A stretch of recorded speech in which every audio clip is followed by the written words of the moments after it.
Hello everyone, welcome to the introductory session of Counseling Psychology. Counselling സൈക്കോളജിയുടെ introductory വീഡിയോയിലേക്ക് എല്ലാവർക്കും സ്വാഗതം. കൗൺസിലിംഗ് സൈക്കോളജി നമ്മൾ സ്പെഷ്യലൈസ് ചെയ്യുന്നത് MA സെക്കൻഡ് ഇയറിലാണ്. There are other 2 specialisation also which are clinical psychology and organisational behaviour or simply industrial psychology. അപ്പോൾ എന്തായാലും counselling സൈക്കോളജിയെക്കുറിച്ച് അത് എന്താണ് എന്നുള്ളതിനെക്കുറിച്ചുള്ള ബേസിക് ആയിട്ടുള്ള കുറച്ച് കാര്യങ്ങൾ മാത്രമാണ് ഇന്ന് നമ്മൾ ഈ ഇൻട്രഡക്ടറി വീഡിയോയിൽ പഠിക്കാൻ പോകുന്നത്. Because will be studying a lot about this particular paper in the coming lessons. അപ്പോൾ എന്തായാലും നമുക്ക് സ്റ്റാർട്ട് ചെയ്യാം. അതിനു മുമ്പ് നിങ്ങൾക്ക് കൗൺസിലിങ്ങിനെ കുറിച്ച് എന്തറിയാം? നിങ്ങൾ പലപ്പോഴും പല മേഖലകളിലും കൗൺസിലിംഗ് എന്ന് പറയുന്ന ടേം യൂസ് ചെയ്തതായിട്ട് കണ്ടിട്ടുണ്ടാവും. ഒന്ന് പോലീസ് സിസ്റ്റം അല്ലെങ്കിൽ ലീഗൽ സിസ്റ്റത്തിൽ കൗൺസിലിംഗ് ഉണ്ട് അല്ലേ. പിന്നെ അതുപോലെ തന്നെ കോടതികളിലുണ്ട്, ലൈക്ക് ഫാമിലി കോർട്ടുകളിലൊക്കെ കൗൺസിലേഴ്സ് ഉണ്ടാവാറുണ്ട് അല്ലേ. പിന്നെ ഹോസ്പിറ്റൽസിൽ കൗൺസിലേഴ്സ് ഉണ്ട്, പിന്നെ പഞ്ചായത്തിൽ കൗൺസിലേഴ്സ് ഉണ്ട്. ഓക്കെ, ഞാൻ ഉദ്ദേശിച്ച കൗൺസിലർ എന്നുള്ളത് അത് it's A different term and different spelling ഒക്കെ വെച്ചിട്ടുള്ള ഡിഫറെൻ്റ് ആയിട്ട് ടേമാണ്. പക്ഷേ നമ്മൾ ഇത് പ്രൊനൗൺസ് ചെയ്യുന്ന സമയത്ത് എന്താണ് കൗൺസിലർ എന്ന് തന്നെയാണ് പറയാറുള്ളത്. അപ്പം ഒരു കൗൺസിലർ അല്ലെങ്കിൽ ഒരു കൗൺസിലിംഗ് എന്ന് പറയുന്ന ടേം നമ്മൾ റിപ്പീറ്റഡ് ആയിട്ട് പല മേഖലകളിലും കേൾക്കുന്ന ഒന്നാണ് അല്ലേ.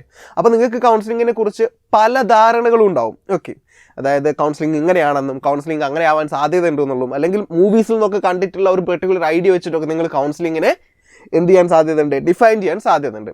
അപ്പോൾ നമ്മൾ മൂവീസൊക്കെ നമ്മൾ ഒരുപാട് ഇൻഫ്ലുവൻസ് ചെയ്യാറുണ്ട്. ഈ കൗൺസിലിംഗ് എന്താണ്, മെൻ്റൽ ഹെൽത്തിൻ്റെ ഇമ്പോർട്ടൻസ് എന്താണെന്നൊക്കെയും അതുപോലെ തന്നെ അതിന് നെഗറ്റീവായിട്ടുള്ള രീതിയിൽ കാണുന്ന പോർട്രേ ചെയ്യുന്ന മൂവീസൊക്കെ എന്ത് ചെയ്തിട്ടുണ്ട്, മലയാളത്തിൽ ഒരുപാട് ഉണ്ടായിട്ടുണ്ട്. ഓക്കെ, അപ്പോൾ എന്തായാലും മൂവീസിൻ്റെ ഒരു ഇമ്പാക്റ്റ് വളരെ വലുതായതുകൊണ്ട് തന്നെ നമുക്കൊരു മൂവി തന്നെ തുടങ്ങിയാലോ, ഒരു മൂവി സീൻ തന്നെ കണ്ടിട്ട് തുടങ്ങാം. So let's watch a Malayalam movie scene. അത് മൂവി കുമ്പളങ്ങി നൈറ്റ്സ് എന്ന് പറയുന്ന മൂവിയാണ്. നമുക്കറിയാം സൗബിൻ ഷാഹിർ അതുപോലെ തന്നെ ലൈക്ക് ഷെയ്ൻ നിഗം, ശ്രീനാഥ് ബാസി ഒക്കെ അഭിനയിച്ച ഒരു മൂവിയാണത്. അപ്പോൾ അതിൻ്റെ ഒരു സീന് നിങ്ങൾക്ക് ഞാൻ കാണിച്ചു തരാം. നിങ്ങൾക്ക് ഓൾറെഡി ആ മൂവി കണ്ട ആളുകൾക്ക് വളരെ ഫെമിലിയർ ആയിട്ടുള്ള ഒരു സീനായിരിക്കും. എനിവേ, എൻ്റെ പണി പോലിരിക്കുന്ന ശരിക്കും കയ്യിൽ നിന്ന് ഇരിക്കുന്ന എന്നെ ഹോസ്പിറ്റലിൽ കൊണ്ടുപോടാ. കരയാനൊന്നും പറ്റില്ല.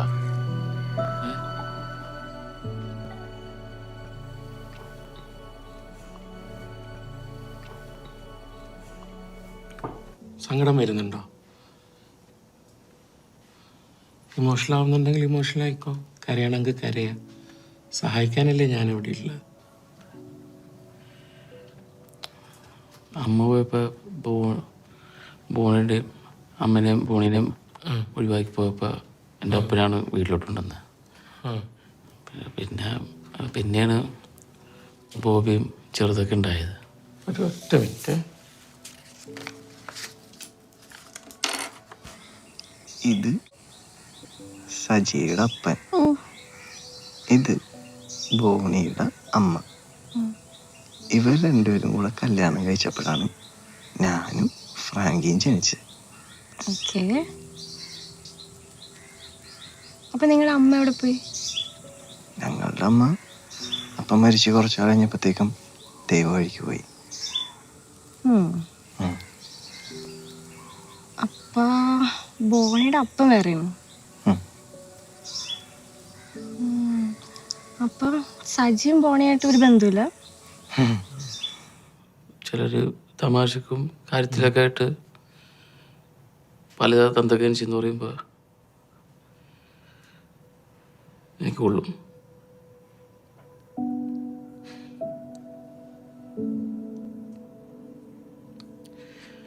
ഞങ്ങൾക്കെല്ലാവരും കൊള്ളും.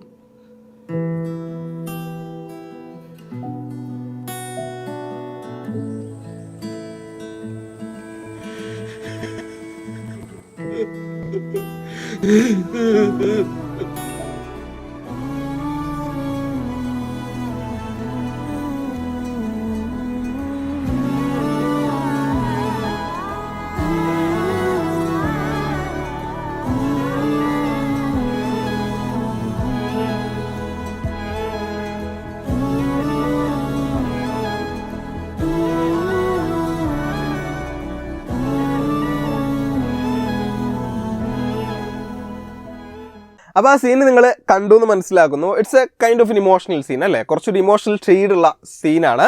അപ്പോൾ ഇതിൽ ഏറ്റവും കൂടുതൽ ഡിപ്രസ്ഡ് ആയിട്ടുള്ള ക്യാരക്ടർ ആരാണ്? സജി ആണോ അല്ലെങ്കിൽ അതിൽ ഷെയ്ൻ നിഗം പോർട്രേ ചെയ്യുന്ന ക്യാരക്ടറാണോ?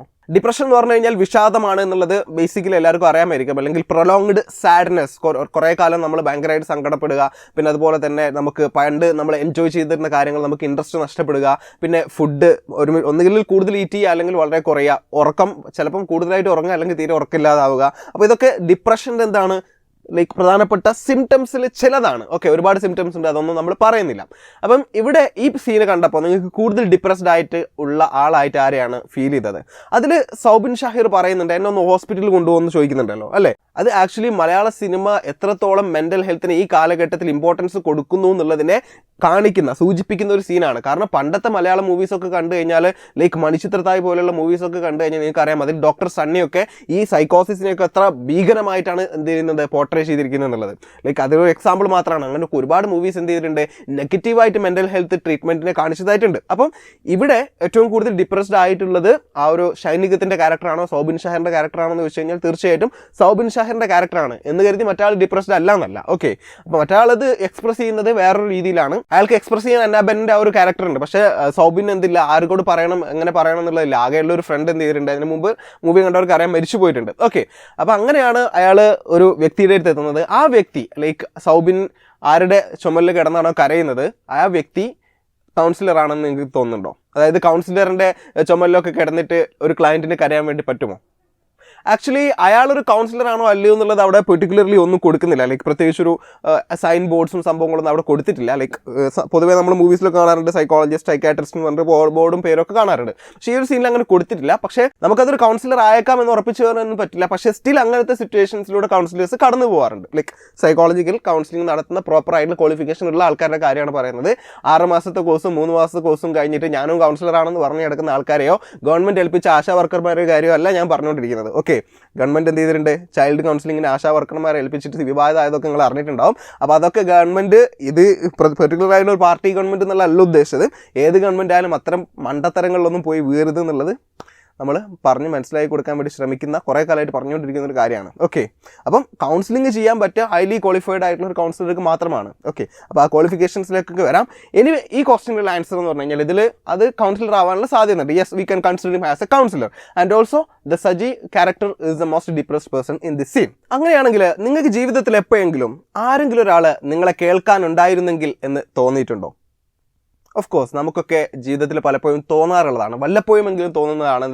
ലൈക്ക് നമുക്ക് ഒരുപാട് പ്രശ്നങ്ങളും സംഭവങ്ങളൊക്കെ ഉണ്ടാവും. പ്രശ്നങ്ങൾ തന്നെയാണെന്നില്ല, നമ്മളെ സന്തോഷങ്ങൾ തന്നെ പറയുന്നത് കേൾക്കാൻ ഒരാളുണ്ടാവുക എന്നുള്ളത് ഭയങ്കര ബ്ലെസ്സിങ് ആണ്. നിങ്ങൾക്ക് നിങ്ങളുടെ ലൈഫിൽ അങ്ങനെ നിങ്ങൾ പറയുന്നത് നോൺ ജഡ്ജ്മെൻ്റൽ ആയിട്ട് നിങ്ങൾ അതിൻ്റെ അതേ ഇൻറ്റൻസിറ്റിയിൽ മനസ്സിലാക്കി തരുന്ന അല്ലെങ്കിൽ കേൾക്കാൻ പറ്റുന്ന ഒരാളുണ്ടെങ്കിൽ അത് ഒരു ഭയങ്കര പ്രിവിലേജ് ആയിട്ട് നിങ്ങൾ കാണേണ്ടതുണ്ട്. കാരണം ഒരു മെജോറിറ്റി ഓഫ് ആളുകൾക്കും അങ്ങനെ ആളുകൾ ഇല്ലാത്തത് കൊണ്ടാണ് എന്ത് ചെയ്യുന്നത്, അവർ പല മെൻ്റൽ ഹെൽത്ത് ഇഷ്യൂസിലേക്കും ലൈക്ക് അങ്ങനെയുള്ള ആളുകൾ ഉണ്ടായാൽ മെൻ്റൽ ഹെൽത്ത് ഇഷ്യൂ ഉണ്ടാവില്ല എന്നല്ല ഉദ്ദേശിച്ചത്. ഒരു പരിധി വരെ ആ ഒരു കേൾക്കുക എന്നുള്ള ഒരു പെർട്ടിക്കുലർ ആയിട്ടുള്ള ആക്ടിന്, ആക്റ്റീവ് ലിസണിംഗ് എന്ന് പറയുന്ന ഒരു കാര്യത്തിന് ഭയങ്കര പവറുള്ളതാണ്. ഓക്കെ, അപ്പോൾ നിങ്ങളൊക്കെ എന്ത് ചെയ്യുക, നിങ്ങളെ സുഹൃത്തുക്കളെ കേൾക്കാൻ വേണ്ടി ശ്രമിക്കുക and try to be a good active non judgemental listener. അവരെ ജഡ്ജ് ചെയ്യാതെ അവർ പറയുന്നതിനെ മനസ്സിലാക്കിക്കൊണ്ട് ഉൾക്കൊണ്ടുകൊണ്ട് കേൾക്കുന്ന ഒരു വ്യക്തിയായി മാറാൻ വേണ്ടി നിങ്ങൾ ശ്രമിക്കുക എന്നതാണ്. സോ നമ്മളൊക്കെ മേ ബി ഒരു ലൈഫിൽ ഏതെങ്കിലും ഒരു സിറ്റുവേഷൻ നമുക്കിങ്ങനെ ഫീൽ ചെയ്തിട്ടുണ്ടാവാം. അപ്പോൾ നമുക്ക് കൗൺസിലിങ്ങിൻ്റെ ഒരു പെർട്ടിക്കുലർ ആയിട്ടുള്ള ഏരിയയിലേക്ക് വരാം. ഒരു കൗൺസിലർ ഓഫ് കോഴ്സ് എന്തായിരിക്കും, ഒരു നോൺ ജഡ്ജ്മെൻ്റൽ ആക്റ്റീവ് ലിസണർ ആയിരിക്കും എന്നാണ്. അയാൾ എംപത്തറ്റിക് ആയിരിക്കും എന്നാണ്. എംപത്തറ്റിക് എന്ന് പറഞ്ഞു കഴിഞ്ഞാൽ സിമ്പതി ആയിരിക്കില്ല അയാൾക്ക് അയാളുടെ ക്ലയൻറ്റിനോട് പേഷ്യൻറ്റിനോട് തോന്നുന്നത്, പകരം എംപതി ആയിരിക്കും. ആ പേഷ്യൻറ്റ് പറയുന്ന അതേ അവസ്ഥാന്തരങ്ങളെ അനുഭവിച്ചുകൊണ്ടായിരിക്കും കൗൺസിലർ എന്ത് ചെയ്യുന്നത്, കേൾക്കുന്നത്. Okay, like putting someone in other persons shoes എന്നാണ് പൊതുവെ എംപതിയെക്കുറിച്ച് പറയുക. മറ്റൊരാളുടെ വികാരങ്ങളെ അതേ ഇൻറ്റൻസിറ്റിയിൽ മനസ്സിലാക്കാൻ പറ്റുന്ന ആ ഒരു കഴിവാണ്, അവരുടെ പെയിൻ ഫീൽ ചെയ്യാനുള്ള ഒരു സ്കില്ലാണ് എന്ത് എംപതി എന്നുള്ളത്. അപ്പം ഒരു കൗൺസിലറിന് ഏറ്റവും ബേസിക് ആയിട്ട് വേണ്ട സ്കില്ലുകളിൽ ഒന്നാണ് എംപതി. പിന്നെ പ്രധാനപ്പെട്ട മറ്റൊന്നാണ് എന്ത് active listening skills. Then the other one is keeping confidentiality എന്നുള്ളത്. ഒരു കൗൺസിലിംഗ് സൈക്കോളജിസ്റ്റും അയാളുടെ പേഷ്യൻറ്റും തമ്മിലുള്ള കോൺവെർസേഷൻസ് അത് ലീഗൽ റീസൺസിനാണെങ്കിൽ പോലും അത് മറ്റൊരാളോട് പറയുന്നതിൽ എന്തുണ്ട്, ഒരുപാട് എത്തിക്കലായിട്ടുള്ള പ്രോബ്ലംസ് ഉണ്ട്. അപ്പോൾ അത് ഭയങ്കര സീക്രട്ട് ആയിട്ട് എന്തെങ്കിലും കീപ്പ് ചെയ്യേണ്ട, അവർക്കിടയിൽ തന്നെ കീപ്പ് ചെയ്യേണ്ട, കോൺഫിഡൻഷ്യൽ ആയിട്ട് കീപ്പ് ചെയ്യേണ്ട ഇൻഫർമേഷൻസ് ആണ് ആ കോൺവെർസേഷൻ എന്നുള്ളതാണ്. അപ്പോൾ കോൺഫിഡൻഷ്യാലിറ്റി കീപ്പ് ചെയ്യുക എന്നുള്ളത് കൗൺസിലേഴ്സിൻ്റെ പ്രധാനപ്പെട്ട സംഭവമാണ്. അപ്പോൾ എന്താണ് കൗൺസിലിംഗ് സൈക്കോളജി എന്ന് പറഞ്ഞു കഴിഞ്ഞാൽ സ്വാഭാവികമായിട്ടും ആളുകളുടെ ഡെയിലി ലൈഫ് ഇഷ്യൂസ്, പിന്നെ മെൻ്റൽ ഹെൽത്ത് ഇഷ്യൂസ്, ഇതിനെയൊക്കെ മാനേജ് ചെയ്യാൻ വേണ്ടിയിട്ട് സൈക്കോളജിക്കൽ ആയിട്ടുള്ള ട്രീറ്റ്മെൻറ്റ് മെത്തേഡുകൾ ഉപയോഗിക്കുന്ന ഒരു സൈക്കോളജിയുടെ ബ്രാഞ്ചാണ് കൗൺസിലിംഗ് സൈക്കോളജി എന്ന് നമുക്ക് പറയാൻ വേണ്ടി പറ്റും.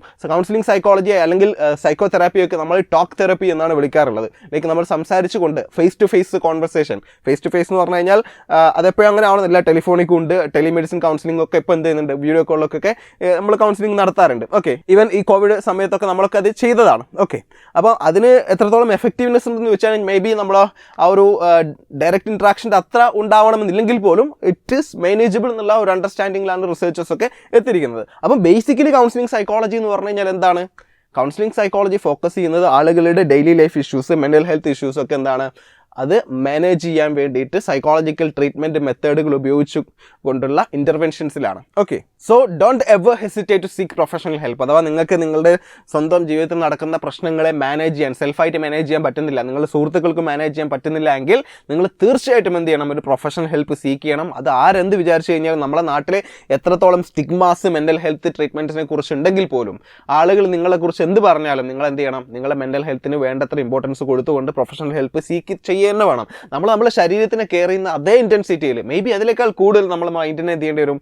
കീപ്പ് ചെയ്യേണ്ടി അല്ലെങ്കിൽ മെയിൻറ്റെയിൻ ചെയ്ത് കൊണ്ടുപോകേണ്ടി വരുന്നതാണ് മെൻ്റൽ ഹെൽത്തിനെ. ഓക്കെ, അപ്പം ഞാൻ ജസ്റ്റ് സാന്ദർഭികമായ ഒരു കാര്യം നിങ്ങൾ ഓർമ്മിപ്പിച്ചു എന്നുള്ളൂ. So don't ever hesitate to seek professional help whenever it is needed. So who's a counsellor? ആരാണ് ഒരു കൗൺസിലർ?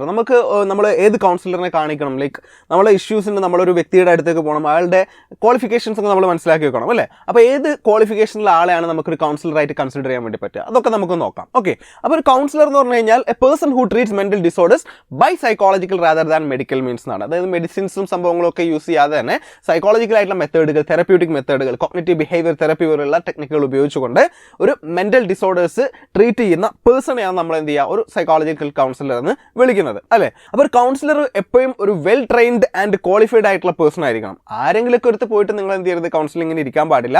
എന്തെങ്കിലും സർട്ടിഫിക്കേഷൻ കോഴ്സൊക്കെ കഴിഞ്ഞ് ഇരിക്കുന്ന കൗൺസിലേഴ്സിൻ്റെ അടുത്ത് പോയി കഴിഞ്ഞാൽ നിങ്ങൾ മുറി വൈദ്യൻ ആളെ കൊല്ലും എന്നുള്ള പഴഞ്ചൊല്ല് കേട്ടിട്ടുണ്ടോ എന്ന് അറിയില്ല, അതുപോലെയാവും സംഭവം. ഓക്കെ, അപ്പോൾ നിങ്ങൾ എപ്പോഴും ശ്രദ്ധിക്കേണ്ട ഒരു പോസ്റ്റ് ഗ്രാജുവേറ്റ് സൈക്കോളജി ഡിഗ്രി എങ്കിലും ഉള്ള ഒരാളായിട്ടാണ് നിങ്ങൾ എന്ത് ചെയ്യേണ്ടത്? ഒരു കൗൺസിലറായിട്ട് അപ്രോച്ച് ചെയ്യേണ്ടത് എന്നുള്ളതാണ്. ഓക്കെ, അത് ഏത് സ്പെഷ്യലൈസേഷനിലാണെങ്കിലും സൈക്കോളജിയിൽ ഒരു പോസ്റ്റ് ഗ്രാജുവേഷൻ, MA ആവട്ടെ, MSc ആവട്ടെ, വാട്ട് എവർ ഇറ്റ് ഈസ്, അത് ആ ഒരു ബേസിക് ക്വാളിഫിക്കേഷനുള്ള ആളുകളെയാണ് നമ്മൾ കൺസൾട്ടൻറ്റ് സൈക്കോളജിസ്റ്റ് എന്ന് വിളിക്കാം. അവരെന്താണ്? ക്വാളിഫൈഡ് കൗൺസിലേഴ്സ് ആണ്. ഓക്കെ, ഇനി വലിയ രീതിയിലുള്ള മെൻ്റൽ ഹെൽത്ത് ഇഷ്യൂസ് ആണ്, പേഴ്സണാലിറ്റി ഡിസോർഡേഴ്സ് ഒക്കെ ആണെങ്കിൽ മേ ബി ആ ഒരു പെർട്ടിക്കുലർ ആയിട്ടുള്ള കൺസൾട്ടൻറ്റ് സൈക്കോളജിസ്റ്റിന് അയാളുടെ പരിമിതികൾ ഉണ്ടാവും മാനേജ് ചെയ്യുന്നതിൽ. അപ്പോൾ അങ്ങനെയാണെങ്കിൽ അയാൾ നിങ്ങളെ ക്ലിനിക്കൽ സൈക്കോളജിസ്റ്റിലേക്ക് ചിലപ്പോൾ റെഫർ ചെയ്യും. അപ്പോൾ ക്ലിനിക്കൽ സൈക്കോളജിസ്റ്റ് നിങ്ങൾക്ക് നേരെ പോയി കാണാനും പറ്റും. അപ്പോൾ ക്ലിനിക്കൽ സൈക്കോളജിസ്റ്റ് എന്ന് പറഞ്ഞു കഴിഞ്ഞാൽ MPhil in clinical psychology with RCI recognition. Okay, RCI rehabilitation council of ഇന്ത്യയുടെ ലൈസൻസ് ഉള്ള MPhil in clinical psychology. Clinical സൈക്കോളജിയിൽ MPhil കഴിഞ്ഞ ആളുകളെയാണ് നമ്മൾ കൺസൾട്ടൻറ്റ് ക്ലിനിക്കൽ സൈക്കോളജിസ്റ്റുകൾ എന്ന് വിളിക്കുന്നത്. ഓക്കെ, അപ്പോൾ അവരെ നിങ്ങൾക്ക് എന്ത് ചെയ്യാം? ഡയറക്റ്റ് ആയിട്ട് കൗൺസിലിങ്ങിന് വേണ്ടി അപ്രോച്ച് ചെയ്യാൻ വേണ്ടി പറ്റും. അപ്പോൾ ഇതാണ് ബേസിക് ആയിട്ടുള്ള ഒരു ലൈക്ക് ക്വാളിഫിക്കേഷൻ എന്ന് പറയുന്നത്. ബേസിക് ക്വാളിഫിക്കേഷൻ MA ആണ്. പിന്നെ അതിൻ്റെ മേലോട്ട് MPhil PhD വരുന്ന ആൾക്കാരൊക്കെ എന്ത് വരുന്നുണ്ട്. അപ്പോൾ ബേസിക് ആയിട്ട് എപ്പോഴും നിങ്ങൾ എന്ത് ചെയ്യുക? ആ ഒരു PG എങ്കിലും സൈക്കോളജിയിൽ ഉണ്ടോ എന്നുള്ളത് ഉറപ്പ് വരുത്തിയിട്ടേ നിങ്ങൾ എന്ത് ചെയ്യാൻ പാടുള്ളൂ? ഈ പറയുന്ന കൗൺസിലേഴ്സിൻ്റെ അടുത്ത് അപ്രോച്ച് ചെയ്യാൻ വേണ്ടി പാടുള്ളൂ. So the next one is who should go for counselling എന്നാണ്. ആരൊക്കെയാണ് കൗൺസിലിങ്ങിന് പോകേണ്ടത്? ആക്ച്വലി നമ്മൾക്കൊരു തെറ്റിദ്ധാരണ ഉണ്ട്, വലിയ എന്തെങ്കിലും മെൻ്റൽ ഹെൽത്ത് ഇഷ്യൂസ് ഒക്കെ ഉണ്ടെങ്കിൽ നമ്മൾ കൗൺസിലർ അടുത്ത് പോകണ്ടു എന്നുള്ളത്. അങ്ങനെയല്ല. നിങ്ങൾക്ക് മാനേജ് ചെയ്യാൻ പറ്റാത്ത നിങ്ങളുടെ എന്ത് ഇഷ്യൂസ് ഉണ്ടെങ്കിലും നിങ്ങൾക്ക് കൗൺസിലേഴ്സ് പോകാം. ലൈക്ക് നിങ്ങൾക്ക് മെൻ്റലി എന്തെങ്കിലും ഇഷ്യൂസ്, മെൻ്റൽ ഡിസോർഡർ തന്നെ ആവണമെന്നില്ല, നിങ്ങളുടെ ഡെയിലി ലൈഫിൽ നിങ്ങൾ നേരിടുന്ന സ്ട്രെസ് ആവാം, ആങ്സൈറ്റീസ് ആവാം, അല്ലെങ്കിൽ ജോബ് ഡിസാറ്റിസ്ഫാക്ഷൻ ആവാം, അതുപോലുള്ള ചെറിയ ചെറിയ വിഷയങ്ങൾ പോലെ നിങ്ങൾക്ക് എന്ത് ചെയ്യാം? കൗൺസിലിങ്ങിലൂടെ നിങ്ങളുടെ ലൈഫിൻ്റെ ക്വാളിറ്റി ഓഫ് ലൈഫ് അതുപോലെ തന്നെ നിങ്ങളുടെ വെൽബീങ് ഒക്കെ കൂട്ടാൻ, എൻഹാൻസ് ചെയ്യാൻ വേണ്ടി പറ്റുമെന്നാണ്. അപ്പോൾ എപ്പോഴും ഒരു വലിയൊരു ഇഷ്യൂ ഉള്ള ആൾ മാത്രമേ എന്ത് ചെയ്യണ്ടു? കൗൺസിലറെ കണ്ടു എന്നുള്ള ചിന്താഗതി ഉണ്ടാകാൻ പാടില്ല. So whenever you feel like you need some help in clarifying your problems, then you should go for counseling എന്നുള്ളതാണ്. അപ്പോൾ നമുക്ക് ടൈപ്പ് ഓഫ് കൗൺസിലേഴ്സിൽ 2-3 നോക്കാം. അതിൽ ഒന്നാമത്തേതാണ് ഫാമിലി കൗൺസിലർ, അതുപോലെ തന്നെ റിലേഷൻഷിപ്പ് തെറപ്പിസ്റ്റ് എന്ന് പറയുന്നത്. അപ്പോൾ ഫാമിലി കൗൺസിലറും റിലേഷൻഷിപ്പ് തെറപ്പിസ്റ്റും രണ്ടാണ്, പക്ഷേ ദേ ആർ ഇൻറ്റഗ്രേറ്റഡ്. ഓക്കെ, അപ്പോൾ ഫാമിലി കൗൺസിലറും റിലേഷൻഷിപ്പ് തെറപ്പിസ്റ്റും പ്രധാനമായിട്ടും ചെയ്യുക എന്താണെന്ന് വെച്ച് കഴിഞ്ഞാൽ അവർ ഫാമിലി സിസ്റ്റംസിനെ കുറിച്ചാണ് കൂടുതൽ ഫോക്കസ് ചെയ്യുന്നത്. ഫാമിലിയിൽ ഉണ്ടാവുന്ന ഇഷ്യൂസ്, അതിലുണ്ടാവുന്ന ഹൈറാർക്കിക്കൽ ഓർഡറിൽ ഉണ്ടാവുന്ന പ്രോബ്ലംസ്, ഫാമിലി മെമ്പേഴ്സ് തമ്മിലുണ്ടാവുന്ന കോൺഫ്ലിക്റ്റുകൾ, ഇങ്ങനെയുള്ള വിഷയങ്ങളൊക്കെയാണ് ഒരു ഫാമിലി കൗൺസിലർ എന്ത് ചെയ്യുക, മാനേജ് ചെയ്യുക. പിന്നെ അതുപോലെ തന്നെ ദാമ്പത്യ ജീവിത വിഷയങ്ങളൊക്കെ എന്ത് ചെയ്യും, അവർ മാനേജ് ചെയ്യാറുണ്ട്. പിന്നെ റിലേഷൻഷിപ്പ് തെറാപ്പിസ്റ്റ് ആ പേര് പറയുന്ന പോലെ തന്നെ ആളുകളുടെ ബന്ധങ്ങളിൽ ഉണ്ടാവുന്ന വിള്ളലുകൾ ഒഴിവാക്കുക, പിന്നെ ആ ഒരു ലൈക്ക് കപ്പിൾസ് തെറാപ്പി പോലെയുള്ള സംഭവങ്ങളൊക്കെ അവർ ചെയ്യും. അപ്പം ഈ രണ്ടാളുകളും ഫാമിലി കൗൺസിലറും റിലേഷൻഷിപ്പ് തെറാപ്പിസ്റ്റുകളും എന്ത് ചെയ്യും, ഫാമിലിയുമായി ബന്ധപ്പെട്ട ആളുകൾ തമ്മിലുള്ള ബന്ധങ്ങളുടെ ബേസ്ഡ് ആയിട്ടുള്ള ലൈക്ക് കണക്ഷൻസുമായി ബേസ്ഡ് ആയിട്ടുള്ള പല കാര്യങ്ങളും പല ഇഷ്യൂസും എന്ത് ചെയ്യും, വളരെ സക്സസ്ഫുൾ ആയിട്ട് മാനേജ് ചെയ്യാൻ വേണ്ടി പറ്റുമെന്നാണ് അവർക്ക്. പിന്നെ അടുത്തതാണ് സ്കൂൾ കൗൺസിലർ എന്നുള്ളത്. സ്കൂൾ കൗൺസിലർ എന്ന് പറഞ്ഞാൽ ആ പേരിൽ പോലെ തന്നെ സ്കൂളുകളിലാണ് അവർ എന്ത് ചെയ്യുക, വർക്ക് ചെയ്യുക. ആ ഒരു കൗമാര പ്രായത്തിലുള്ള കുട്ടികളെ ലൈക്ക് സ്കൂളുകളിൽ ഏതൊക്കെ ഏജ് ഗ്രൂപ്പിലുള്ള കുട്ടികളുണ്ടോ ആ കുട്ടികളുടെ പ്രശ്നങ്ങളാണ് അവർ കൂടുതലും ഫോക്കസ് ചെയ്യുക. ആ കുട്ടികൾക്ക് ഉണ്ടാകുന്ന മാനസികമായിട്ടുള്ള വിഷയങ്ങൾ, ഐഡന്റിറ്റി ക്രൈസിസ്, അതുപോലെ തന്നെ അവർക്ക് എക്സാം ആങ്സൈറ്റി പോലെയുള്ള ഇഷ്യൂസ്, ഇതിനൊക്കെ ഫോക്കസ് ചെയ്തുകൊണ്ട് അവർക്ക് വേണ്ട കൗൺസിലിങ്ങും ഗൈഡൻസും ഒക്കെ കൊടുക്കുകയാണ് സ്കൂൾ കൗൺസിലേഴ്സ് ചെയ്യുന്നത്. പിന്നെയാണ് കരിയർ കൗൺസിലർ എന്ന് പറയുന്നത്. നിങ്ങൾ ഒരു +2 ഒക്കെ കഴിഞ്ഞ് എങ്ങോട്ടാണ് പോകേണ്ടത് എന്നുള്ളതിനെ കുറിച്ച്, ഏത് ഫീൽഡ് സെലക്ട് ചെയ്യുന്നതിനെ കുറിച്ച് വളരെ കൺഫ്യൂസ്ഡ് ആയിട്ടിരിക്കുന്ന സമയത്ത് നിങ്ങൾക്ക് പോകാൻ പറ്റിയ ഒരു ടൈപ്പ് ഓഫ് കൗൺസിലറാണ് കരിയർ കൗൺസിലർ. കാരണം കരിയർ കൗൺസിലേഴ്സിന് ഡിഫറെൻ്റ് ആയിട്ടുള്ള കരിയേഴ്സിനെ കുറിച്ച് എന്തുണ്ടാവും, ഐഡിയാസ് ഉണ്ടാവും. അവർ മേ ബി ആപ്റ്റിറ്റ്യൂഡ് ടെസ്റ്റ് പോലെയുള്ള ടെസ്റ്റുകൾ ചെയ്തിട്ട് നിങ്ങൾക്ക് യോജിക്കുന്ന കരിയേഴ്സിൻ്റെ ഓപ്ഷൻസ് നിങ്ങൾക്ക് തരും. അതിൽ നിന്ന് സെലക്ട് ചെയ്യുന്ന ഒരു പ്രോസസ്സൊക്കെ എന്ത് ചെയ്യും, കരിയർ കൗൺസിലേഴ്സ് നിങ്ങൾക്ക് പരിചയപ്പെടുത്തി തരും. അപ്പോൾ നിങ്ങൾക്ക് കൃത്യമായ ഒരു കരിയർ, നിങ്ങൾക്ക് ഏറ്റവും സ്യൂട്ടബിൾ ആയിട്ടുള്ള കരിയർ നിങ്ങളുടെ പേഴ്സണാലിറ്റി ട്രേറ്റ്സിൻ്റെയും ഡൊമിനൻ്റ് ട്രേറ്റ്സിൻ്റെ ഒക്കെ ബേസിൽ മനസ്സിലാക്കി തരാൻ നിങ്ങളെ ഹെൽപ്പ് ചെയ്യുന്ന ആളാണ് കരിയർ കൗൺസിലർ എന്നുള്ളത്. പിന്നെ അടുത്തതാണ് സ്പോർട്സ് കൗൺസിലർ എന്നുള്ളത്. ഏതെങ്കിലും സ്പോർട്സ് ടീമുകളുടെ ഭാഗമായിട്ടൊക്കെ വർക്ക് ചെയ്യാൻ ആഗ്രഹമുള്ള ആളുകൾക്ക് സ്പോർട്സ് കൗൺസിലർ ആവാനുള്ള കോഴ്സുകൾ ചെയ്യാവുന്നതാണ്. അപ്പം സ്പോർട്സ് കൗൺസിലർ എന്താ ചെയ്യുന്നത് വെച്ച് കഴിഞ്ഞാൽ ഈ അത്ലറ്റ്സിൻ്റെ പെർഫോമൻസ്, ഇപ്പോൾ ഒരു ഫുട്ബോൾ ടീമിലാണെങ്കിൽ ആ ഫുട്ബോൾ ടീമിലുള്ള പ്ലേയേഴ്സ് എന്തെങ്കിലും മെൻ്റൽ ഹെൽത്ത് ഇഷ്യൂസിലൂടെ കടന്നു പോകുന്നുണ്ടെങ്കിൽ അവരെ മാനേജ് ചെയ്യുക, അവരുടെ പെർഫോമൻസ് കൂട്ടാൻ വേണ്ടിയിട്ടുള്ള ടിപ്സും സംഭവങ്ങളൊക്കെ കൊടുക്കുക എന്നുള്ളതാണ് സ്പോർട്സ് കൗൺസിലർ ചെയ്യുന്നത്. So many other types too. അങ്ങനെ ഒരുപാട് ടൈപ്പ് ഓഫ് കൗൺസിലിംഗ് ഉണ്ട്. അപ്പം മനുഷ്യന്മാരുള്ള ഇടത്തോളം കാലം, മനുഷ്യന്മാരുടെ പ്രശ്നങ്ങളുള്ളിടത്തോളം കാലം കൗൺസിലിങ്ങിൻ്റെ ടൈപ്പുകളുടെ എണ്ണവും എന്ത് ചെയ്യും, കൂടി വരും എന്നുള്ളതാണ്. അപ്പോൾ ബേസിക്കലി കൗൺസിലിങ്ങിനെ കുറിച്ച് നമുക്ക് അത്രയൊക്കെയാണ് ഇന്ന് ഡിസ്കസ് ചെയ്യാനുള്ളത്. അപ്പം മെൻ്റൽ ഹെൽത്തിനെ കുറിച്ചുള്ള ഒരു കോട്ട് ഞാൻ ഇവിടെ കൊടുക്കാം. You don't have to struggle in silence. You can be unsilent. You can live well with a mental health condition as long as you open up to somebody about it എന്നാണ് demi Lovato പറഞ്ഞ ഒരു കൊട്ടേഷനാണിത്, കോട്ടാണ്. അപ്പോൾ അദ്ദേഹം പറഞ്ഞിരിക്കുന്നത്, നിങ്ങൾക്ക് എപ്പോഴും നിങ്ങൾ silent ആയിക്കൊണ്ട് ഒന്നും മിണ്ടാതെ ആരോടും പറയാതെ സ്ട്രഗിൾ ചെയ്യേണ്ടതിൻ്റെ ആവശ്യമില്ല എന്നുള്ളതാണ്. നിങ്ങൾക്ക് എന്ത് ചെയ്യാം, നിങ്ങൾക്കൊരു മെൻ്റൽ ഹെൽത്ത് കണ്ടീഷൻ ഉണ്ടെങ്കിൽ അതും കൊണ്ട് നിങ്ങൾക്ക് ജീവിക്കാം, നോ പ്രോബ്ലം. പക്ഷേ നിങ്ങൾക്ക് എന്ത് ചെയ്യണം, ഒരു വ്യക്തിയോട് അത് സംസാരിക്കാനുള്ള ഒരു വ്യക്തി, somebody should have been there, അല്ലെങ്കിൽ somebody should be there that you can open up എന്നുള്ളതാണ്. നിങ്ങൾക്ക് നിങ്ങളുടെ വിഷമങ്ങളും നിങ്ങളുടെ പ്രശ്നങ്ങളും തുറന്നു പറയാനുള്ള ഒരാളുള്ളിടത്തോളം കാലം നിങ്ങൾക്ക് മെൻ്റൽ ഹെൽത്ത് കണ്ടീഷൻസുമായിട്ട് സൈലൻ്റ് ആവാതെ തന്നെ വളരെ ആക്റ്റീവായിട്ട് തന്നെ അതിനെക്കുറിച്ച് തുറന്നു പറഞ്ഞുകൊണ്ട് തന്നെ ജീവിക്കാൻ വേണ്ടി പറ്റുമെന്നാണ്. ഓക്കെ, അപ്പോൾ എന്തായാലും സൈക്കോളജിയിലെ കൗൺസിലിങ്ങിലെ നോട്ടബിൾ ഫിഗേഴ്സിനെ കുറിച്ചാണ് ഇനി പറയുന്നത്. ഇതിൽ 3 പേരെ കൊടുത്തിട്ടേ ഉള്ളൂ, ഞാൻ ജസ്റ്റ് അവരെന്താ ചെയ്തതെന്നൊന്നും പറയുന്നില്ല, ബേസിക് ആയിട്ടുള്ള എലമെന്റ്സ് മാത്രം പറയാം. ഇതിൽ ഫസ്റ്റ് ഫോട്ടോയിലുള്ളത് സിഗ്മണ്ട് ഫ്രോയിഡ് ആണ്. പിന്നീടുള്ള 2 ഫോട്ടോസിലുള്ളത് ആരൺ ടി ബെക്കും കാൾ റോജേഴ്സുമാണ്. അപ്പോൾ ഇവർ 3 പേരും സൈക്കോളജിയിലും അതുപോലെ തന്നെ കൗൺസിലിംഗ് എന്ന് പറയുന്ന ഏരിയയിലും എസ്പെഷ്യലി സൈക്കോ തെറാപ്പിയിലൊക്കെ എന്ത് ചെയ്തിട്ടുണ്ട്, ഒരുപാട് കോൺട്രിബ്യൂഷൻസ് നടത്തിയ ആളുകളാണ്. അപ്പം ഈ സിഗ്മണ്ട് ഫ്രോയിഡിൻ്റെ പേരിലാണ് സൈക്കോ അനലിറ്റിക് തെറാപ്പി എന്ന് പറയുന്ന ഒരു ടൈപ്പ് ഓഫ് തെറാപ്പി ഉള്ളത്. പിന്നെ കോഗ്നിറ്റീവ് ബിഹേവിയർ തെറാപ്പി എന്ന് പറയുന്ന ഇന്ന് ലോകത്ത് ഏറ്റവും കൂടുതൽ കോമൺ ആയിട്ട് യൂസ് ചെയ്യപ്പെടുന്ന ഒരു സൈക്കോളജിക്കൽ ടൈപ്പ് ഓഫ് തെറാപ്പി ഉണ്ട്. ആ തെറാപ്പിയുടെ ഉപജ്ഞാതാവാണ് ആരൺ ടി ബെക്ക് എന്നുള്ളത്. പിന്നെ കാൾ റോജേഴ്സ് ആണ് humanistic therapy, person centred therapy എന്ന് പറയുന്ന ക്ലയൻസിന് അഥവാ പേഷ്യൻസിന് കൂടുതൽ ഇമ്പോർട്ടൻസ് കൊടുത്തുകൊണ്ടുള്ള തെറാപ്പീസൊക്കെ ഡിസൈൻ ചെയ്തത്. അപ്പോൾ ഞാൻ ജസ്റ്റ് ഇതിൻ്റെ ഭാഗമായിട്ട് ഇവരെക്കുറിച്ച് പറഞ്ഞു എന്നുള്ളൂ. ഇവരെക്കുറിച്ചൊക്കെ വളരെ ഡീറ്റെയിൽ ആയിട്ട് നിങ്ങൾ എന്ത് ചെയ്യുന്നുണ്ട്, നിങ്ങളുടെ സിലബസിൽ പഠിക്കുന്നുണ്ട്. അപ്പോൾ എനിവേ ഇന്നത്തെ ഇൻട്രൊഡക്ടറി ലെസണിൽ നമുക്ക് ഇത്രേ പറയാനുള്ളൂ. So thank you.